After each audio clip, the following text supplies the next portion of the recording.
अफसोस की बात है कि हिंदुस्तान की हुकूमत ने यहाँ पे एक दीनी इदारे, फलाही इदारे, जमात इस्लामी पर पाबंदी आयद कर दी।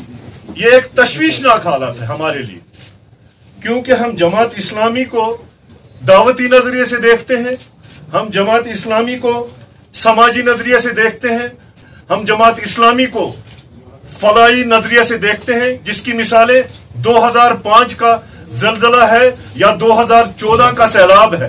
क्या जमात इस्लामी को इसीलिए बैन कर दिया गया कि यहाँ के डेस्टिट्यूट्स, यतीमों, गरीबों, उनके लिए काम करती है? उनके स्कूल यहाँ पे चल रहे हैं, उन बच्चों का आप क्या करोगे?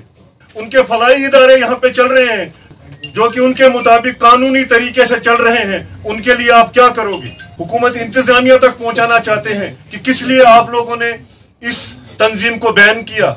हमारे लिए परेशानी का लम्हा है, क्योंकि हमारे बच्चे दीनी तालीम हासिल करना चाहते हैं।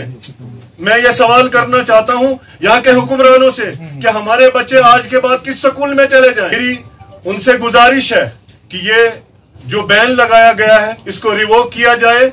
एक जगह हिंदुस्तान की हुकूमत का दावा होता है कि हम यहाँ पे पीस लाना चाहते हैं, बिल्कुल हम उनके साथ हैं, लेकिन दूसरे दिन उनका एक बमशल आ जाता है कि हमने 35 एक्ट को हटाना है, हमने इसको पकड़ना है, हमने उसको पकड़ना है। तो फिर ये पीस कहां से आएगा? आपकी वसातत से यह कहना चाहता हूं कि रियासत जम्मू कश्मीर की सारी आबादी इसके खिलाफ है।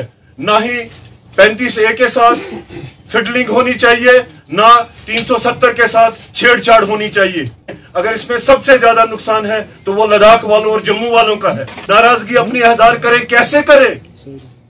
उसके लिए हमें इजाजत नहीं दी जा रही है। उसके लिए हमें पकड़ दकड़ होती है। अफसोस की बात है कि यहाँ पे एक माहौल सा पैदा किया गया है, खौफ हरास का एक माहौल पैदा किया गया है। एक कम्युनिटी को निशाना बनाया जा रहा है। क्यों ऐसा किया जा रहा है? आज हम मजबूर हो रहे हैं कि कल हमने एहतिजाज के तौर पे कश्मीर बंद की कॉल दी है।